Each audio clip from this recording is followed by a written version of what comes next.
Good morning and welcome to Java with Jim. I'm here with Josh Quinter. Josh, how are you this morning?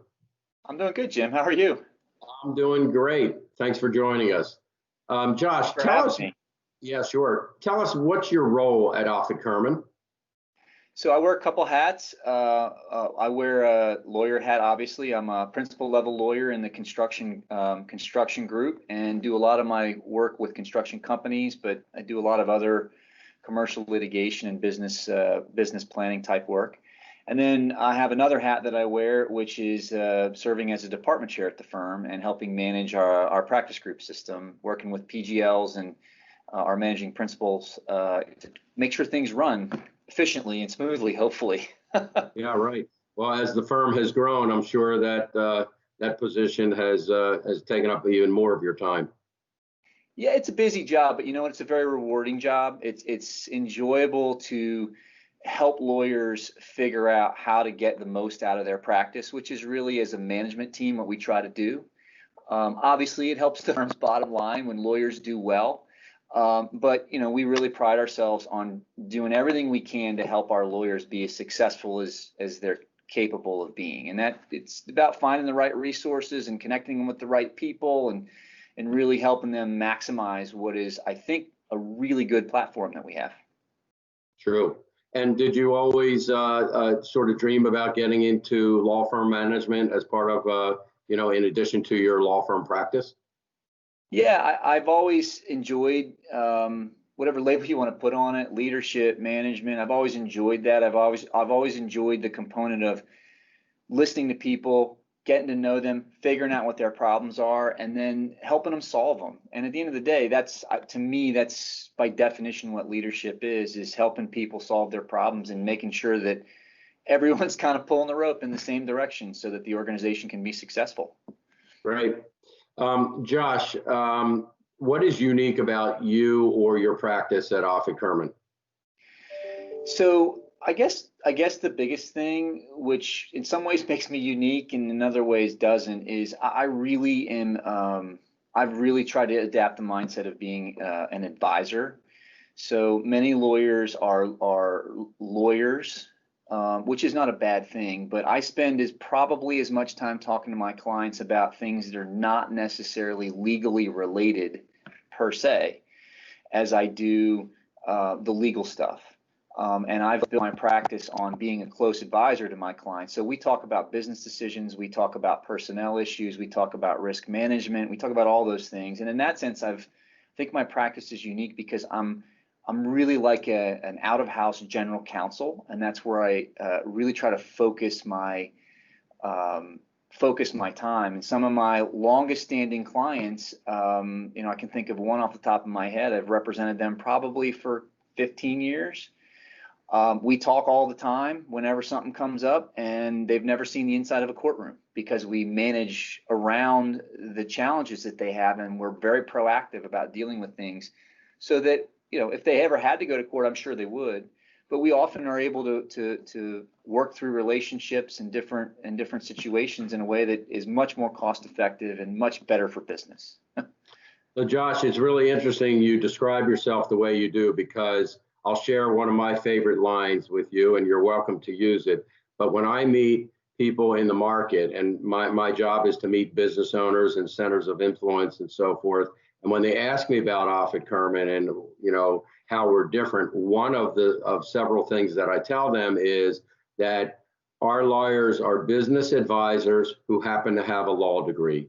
And I've seen that Right. firsthand. I've seen that in action, and I truly believe that. And when you believe it, I'm drinking the Kool-Aid for sure. So, you're welcome to use that line. I very well may. I mean, the way I kind of sell myself is, they tell you have a 30-second pitch, right? A lot of times my 30-second pitch, there's different variations, is I'm a problem solver. And I tell clients, new clients all the time, like, sometimes if you call me and looking for a solution, sometimes my solution will be, you're talking to the wrong person. And they kind of scratch their head and say, well, what do you mean? I may, for example, send you to your accountant because I think that's probably a better place for a solution, and say, look, I want you to get the problem solved. Talk to your accountant. That's a better way to solve this right now. And if that doesn't work, then come back and then we'll talk about you spending some money with me. And you get a client for life when you do that, when you're solving problems, as opposed to, you know, a one-off. And I found that to be much more rewarding because, like I said, I want to help people get their problems solved. And at the end of the day, the lawyer isn't always the best solution. We'd like to think it is, but it's often not. Truly a trusted advisor role. So Josh, I want to learn a little bit about you, and I do that through asking a very interesting question. Okay. Josh, if your house was on fire and you could run in and rescue one material item, not a person or a pet, what would that item be?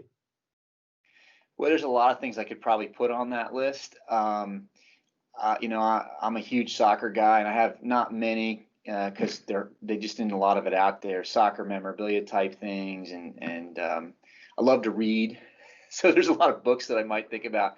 But I would probably, my wife and I had a really nice, well done photo, like most people done the day we got married. It's one of my favorite pictures. And the reason I'd probably go in and grab that is because it's just a nice reminder that at the end of the day, you have all these things around you. And, you know, if you lose it all, you can rebuild if you have the right people around you. So it'd be a nice reminder, hey, we built this once before. We could build it again if we had to. That's a great answer. Hey, Josh, over your right shoulder, there's a photo. It looks like a golfer. I'm not going to guess who it is, but I think I might know. Tell us a little bit about that photo. So that's actually, it's another piece of memorabilia that I own. It's golf memorabilia. It is a picture of, for those that follow golf at all, of Jack Nicklaus's, one of his photos from the 1986 Masters, when he was at the time the oldest player to ever win the Masters. I think he was 46 when that happened. And he had just, if I'm working completely off of memory, I think it's a photo of when he had just rolled his putt in at number 17. And he's got his putter up over his hand in the air as it's starting to go into the hole. And you know, I have 4 or 5. I play at golf. Not very good, but I enjoy it. So I have a couple pieces of memorabilia here in my office. That's one of them. I have a Masters flag that was signed by Arnold Palmer. A couple things like that. I went to the U.S. Open at Marion when it was here in town in Philadelphia. So I have a pin flag that's framed in my office from my day there. So just little things like that, or just memories, you know. Nice. One last question. Sure. Is golf a noun or a verb or both? That's a good question. I happen to consider it to be a noun. So you don't tell people you want to golf? You want to go golf? No, I typically will say I went to play golf, or do you want to go play golf? But I know there's a lot of people that say I went golfing. Or I golf. Right. Yeah, or I golf. So I don't know what's right and what's not, but I tend to use it as a noun to answer your question. Okay. Well, that's a topic for another discussion. Great spending time with you this morning. You too. Have a great rest of the day. You too. I enjoyed it. All right. Thanks, Josh. Thanks.